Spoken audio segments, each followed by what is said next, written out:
நம்ம காதல் அவங்க கிட்ட சொன்னா இருக்கிற ஃப்ரெண்ட்ஷிப்பும் உடைஞ்சு போயிருங்கிற பயத்துல இன்ன வரைக்கும் உங்க காதலை சொல்லாம மனசுக்குள்ளேயே வச்சு அழுதுகிட்டு இருக்கீங்களா? கவலையை விடுங்க. அவங்க வாயை திறந்து சொல்றதை விட அவங்க சைலண்டாக இருக்கும்போதே அவங்க மனசை 5 செகண்டில் எப்படி ரீட் பண்ணலாம் அப்படின்னு சயின்டிஃபிக்காக இன்னைக்கு நான் உங்களுக்கு சொல்ல போகிறேன். அனைவருக்கும் வணக்கம். நான் உங்கள் பிரியா.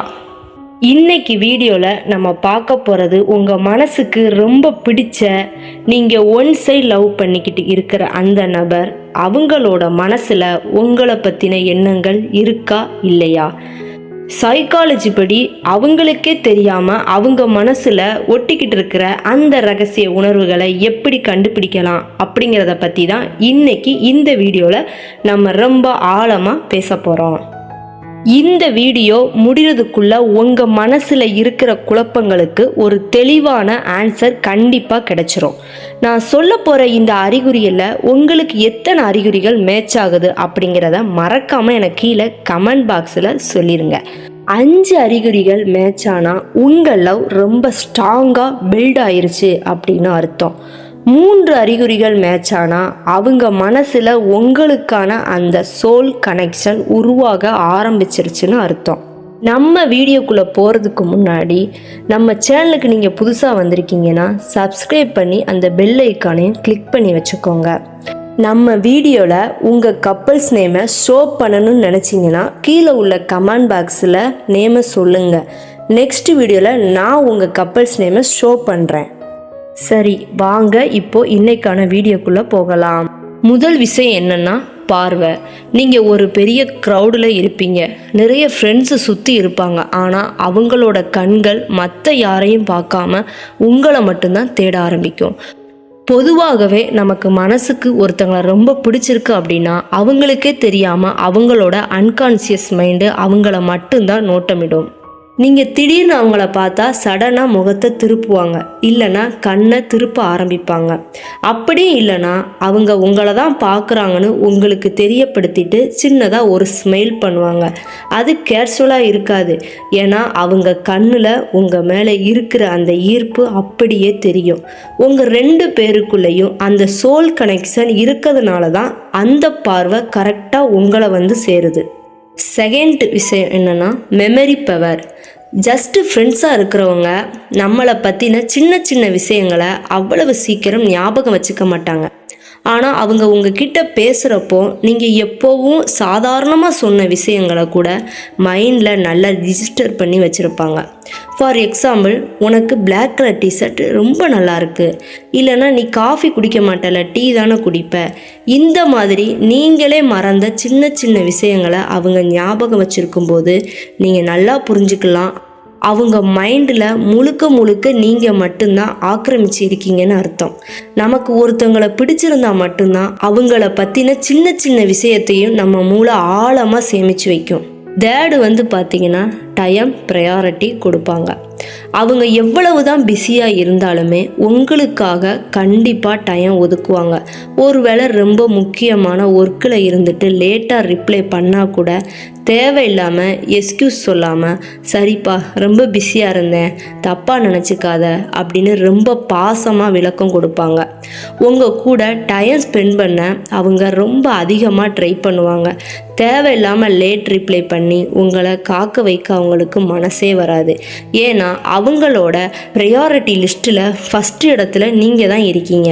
அடுத்து 4வது விஷயம் சின்ன சின்ன கேரிங். நீ சாப்பிட்டியா, வீட்டுக்கு பத்திரமா போயிட்டியா, இன்னைக்கு ஏன் ரொம்ப சைலண்டாக இருந்த, இந்த மாதிரி சின்ன சின்ன விஷயங்களை ரொம்ப நுணுக்கமாக நோட் பண்ணுவாங்க. நிறைய பேருக்கு இது ஏதோ ஃபார்முலா கேட்குற மாதிரி இருக்கும், ஆனால் அது அப்படி கிடையாது ஃப்ரெண்ட்ஸ். அது அவங்களுடைய இன்னர் ஃபீலிங். உங்களுக்கு ஏதாவது ஒன்றுனா அவங்க மனசு படபடக்கும். இங்கே நல்லா இருக்கணும், சேஃபாக இருக்கணும்னு அவங்க அன்கான்சியஸாக நினைக்கிற அந்த பியூர் லவ்வோட எக்ஸ்போசர் தான் இந்த அக்கறை. 5th பாயிண்ட் என்ன அப்படின்னு கேட்டிங்கன்னா மிரரிங் எஃபெக்ட். சைக்காலஜி படி அன்கான்சியஸ் காப்பின்னு சொல்லுவாங்க. அதாவது நமக்கு ஒருத்தர் மேலே அதீத அட்ராக்ஷன் இருக்குது அப்படின்னா அவங்களுக்கே தெரியாமல் அவங்களோட ஸ்டைலை, அவங்க பேசுகிற ஸ்டைலு, அவங்களோட பாடி லாங்குவேஜ் இவங்களும் காப்பி பண்ண ஆரம்பிப்பாங்க.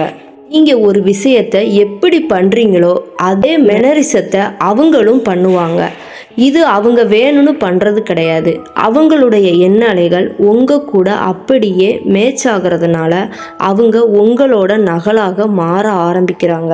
இது ஒரு ஸ்ட்ராங்கான அட்ராக்ஷன் சைன். 6வது விஷயம், காரணமே இல்லாமல் உங்கள் முன்னாடி வர்ற அந்த ரேண்டம் ஹாப்பினஸ். அவங்க எவ்வளவு சோகமாக இருந்தாலும் உங்களை பார்த்த உடனே அவங்க முகத்தில் தனி பிரகாசம் வந்துடும். நீங்கள் ஒன்றும் பெரிய ஜோக்கெல்லாம் சொல்லவே வேண்டாம். ஒரு மொக்க ஜோக் சொன்னால் கூட அவங்க ரொம்ப அழகாக ரசித்து சிரிப்பாங்க. உங்கள் ஃப்ரெண்ட்ஸ் ஹேங்கு கூட இதை நோட் பண்ணிவிட்டு, டேய் அவன் மொக்க ஜோக் சொன்னால் கூட அவள் ஏன் இப்படி சிரிக்கிறா அப்படின்னு கிண்டல் பண்ணுவாங்க இல்லையா? அதுக்கு காரணம் உங்ககிட்ட இருந்து வர்ற அந்த பாசிட்டிவ் எனர்ஜி அவங்களுக்கு ரொம்ப பிடிச்சிருக்குன்னு அர்த்தம். 7வது சைன், லைட் ஜெலஸ். நீங்கள் உங்கள் ஃப்ரெண்ட்ஸ் குரூப்பில் இருக்கிற வேறு ஒரு பையன்கிட்டையோ இல்லை பொண்ணுக்கிட்டேயோ கொஞ்சம் அதிகமாக சிரித்து பேசிகிட்டு இருக்கும்போது அவங்களுக்குள்ள லைட்டாக பொறாமல் வர ஆரம்பிக்கும். மேக்சிமம் இதை வெளிக்காட்ட மாட்டாங்க, ஆனால் அவங்களோட முகபாவனை மாறும். இல்லைன்னா திடீர்னு கோவப்படுவாங்க. ஏன்னா அவங்க மனசுக்குள்ளே எனக்கு மட்டும்தான் நீ அப்படிங்கிற ஒரு ஃபீல் ஆழமாக க்ரியேட் பண்ணியிருப்பாங்க. உங்கள் மேலே இருக்கிற கேரிங் தான் இந்த ஜெலஸை வெளிப்படுத்துது. இந்த ஒரு பாயிண்டை உங்களுக்கு நோட் பண்ண தெரிஞ்சாலே அவங்க மனசில் நீங்கள் ஆழமாக உட்காந்துருக்கீங்கன்னு அர்த்தம். 8வது சைன், உங்ககிட்ட பேசுகிற கான்வர்சேஷனை அவங்க எப்படியாவது அதிகப்படுத்திகிட்டே இருப்பாங்க. ஜஸ்ட்டு ஹாய் பாய்னு மட்டும் சொல்லி முடிக்க அவங்களுக்கு மனசே வராது.